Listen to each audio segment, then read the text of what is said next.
He was something else. Yeah, he does seem to be a little possibly have going on in his life. Dean is like probing, like maybe this is a ghost, trying to get information, and Sam is staring him down behind the dad's back, like leave this man alone. And then they go to a motel, and Dean is digging through John's journal, and Sam is very much fed up and on Team No Case, and he out and out calls Dean out for not wanting to think about their parents' death and making a case out of nothing. And Sam's like, take another swing at me, see if that makes you feel any better. And Dean instead chooses to walk away and get a drink on his own. I do not like this thing. This is 2 episodes in a row now, and last episode Dean actually like went through and he hit Sam in a moment of like frustration and anger. I do not like that this is how we're dealing with Dean's anger. No.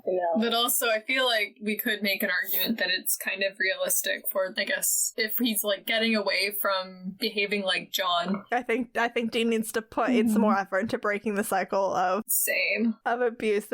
I don't like it at all. No. And the way that Sam is like, do it, but it's not going to make you feel any better twice now. Like after Dean did it, he's like, it's not going to make you feel any better. And then this time he's like, do it and it won't make you feel any better. I don't know. The way that Sam's approaching it also doesn't make me feel good for Sam either. It feels like Sam wants Dean to hit him, and I don't like that. That feels very like punishment. Like he's trying to get Dean to hit him because he also feels like he needs to be punished. All of it makes me feel icky. All of it makes me feel bad. It's just bad. So we're gonna move on instead. We're with Angela's ex, and he is watching home movie footage of Angela when his houseplant suddenly shrivels and dies. That can be explained by other things, probably. Matt gets killed just seconds after I realized that he was Jared Kiso, creator and star of Letterkenny. What?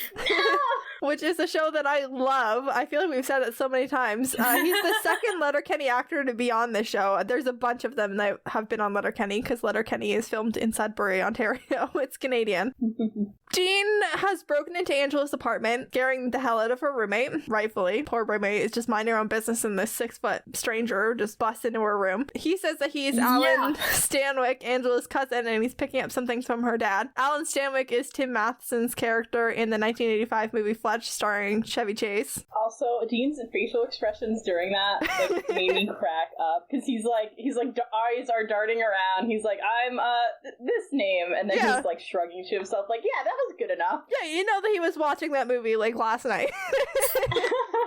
Also, if even if he like shows a key to you and says he has a key, please still call the cops. You don't know if it's a real key. Yeah, maybe call Angela's dad and confirm.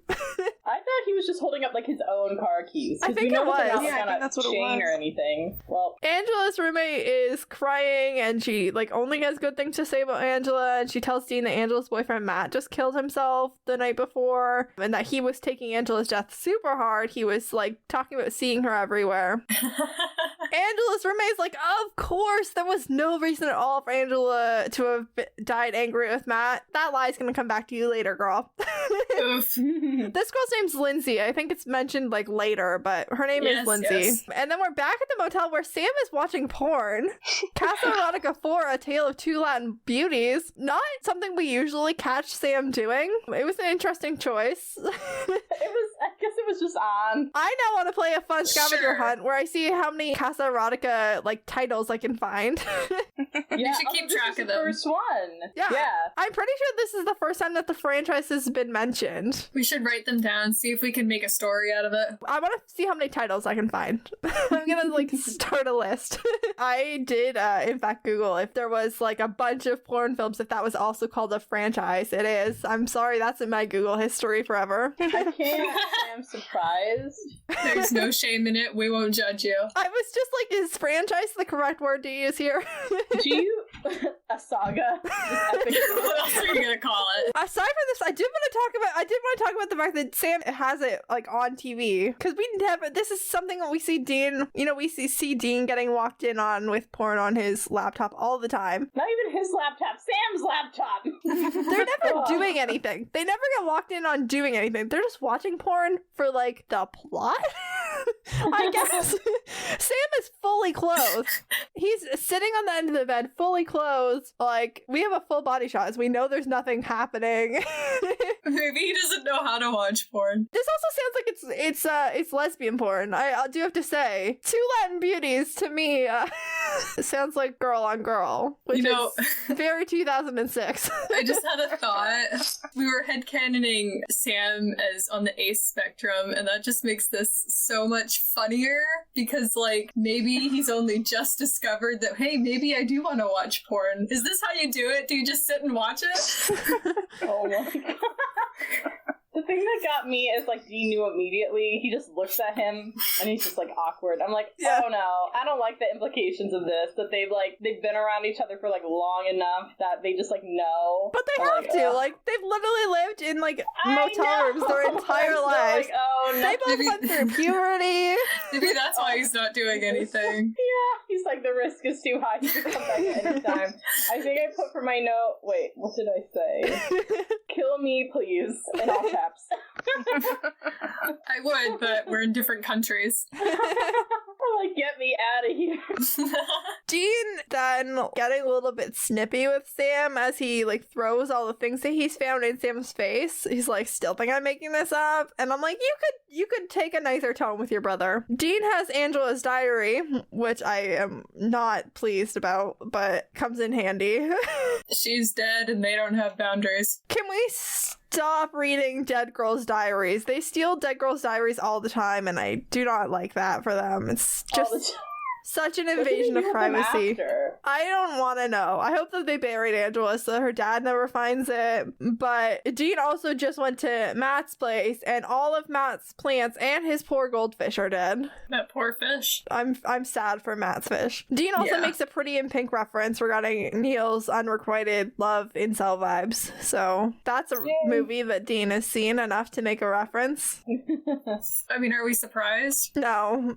Sam and Dean then pose as grief counselors and go see Incel Neil, who spills the tea on Matt, who was caught cheating. Ugh. I mean, Matt sucked too, but Neil! This episode is really just a bunch of guys behaving poorly. Yeah, it's except like her dad. Yeah, her dad is great. Everyone else sucks. It's like the one man we can trust. Oh yeah, Neil does spill the tea on Matt, and Dean's like, finally, there's a motive for a vengeful spirit. They were having a hard time figuring out why Angela was so unhappy, and he's like, this makes sense. Except it's not tea, it's blood. Dean wants to burn the bones to be sure, and Sam's like, are you high? This girl died a week ago. She's only been in the ground for 4 days. Like, the bones are still gonna have a body attached to them. But, like, that's how you get rid of a ghost, so I don't know what else Sam wants them to do. So they go dig up the coffin. It's called a cremation at that point. An impromptu cremation. Dean makes Sam open the casket, and luckily there's no body. The coffin is white and crisp inside. It is clean. It looks beautiful. So we go back to Neil, who has Angela in his basement. She's wearing a white dress, nightgown that has me checking that Azazel's not gonna, like, pop out from a dark corner. She's a brunette. She's safe.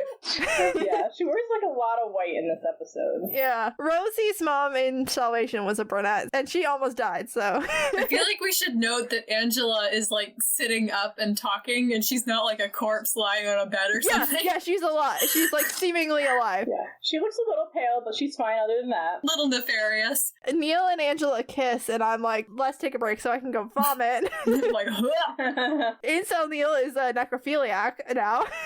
They go to Angela's father's home, and Dean is in bad cop mode with he's got, like, a bunch of symbols that were, like, on the inside of the casket, and he's like, what's this? And he already knows it was a rhetorical question. It's like ancient Egyptian hieroglyphics that say death is only the beginning. You can communicate with the dead, and you can raise them sometimes. And Dean's like, there are people he would give anything to see, but what gives the dad any right to bring someone back? What's dead should stay dead, and that, friends, is what we call dramatic irony. Dean, let's remember this in 18 episodes. Why would you say that? What could possibly happen in 18 episodes?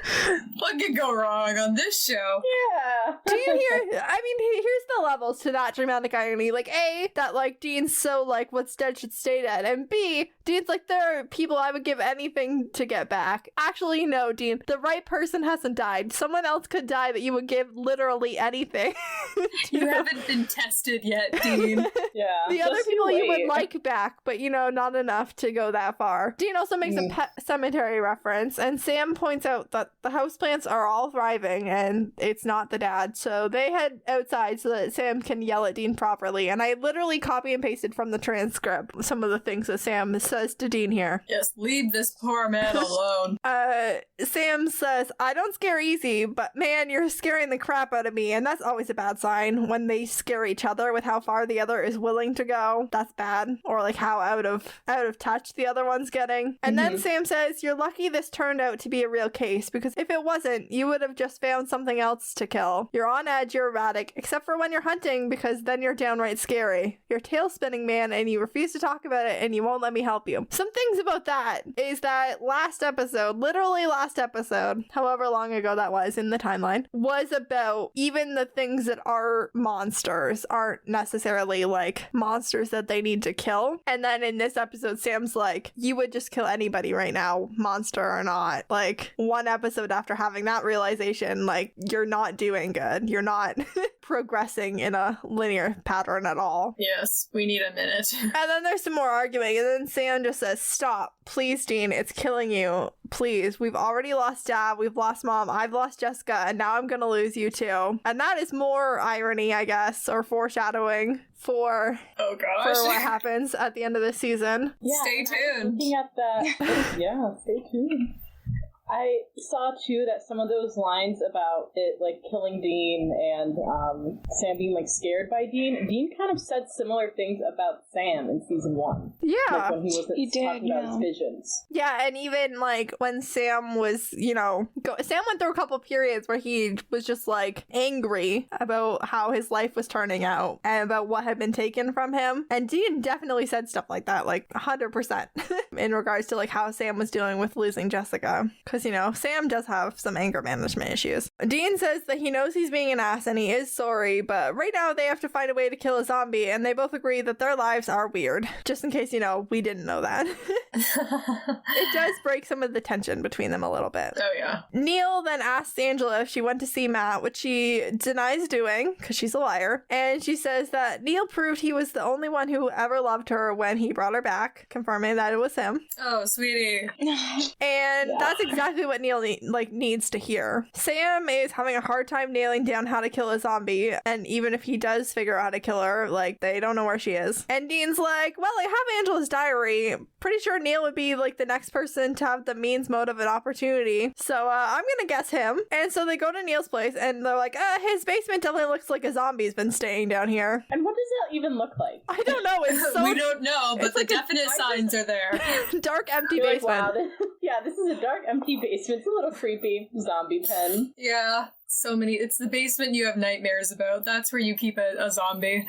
Dean's like, well, she's not here. She must be somewhere, though. And, Angela's roommate, she was pretty upset about Matt dying. And Matt was sleeping with someone else. I'd say, that's a pretty likely candidate. And it would also explain why Angela, who was so close to her roommate, allegedly, was seeking comfort from Neil on the night that she died and not at home with her roommate.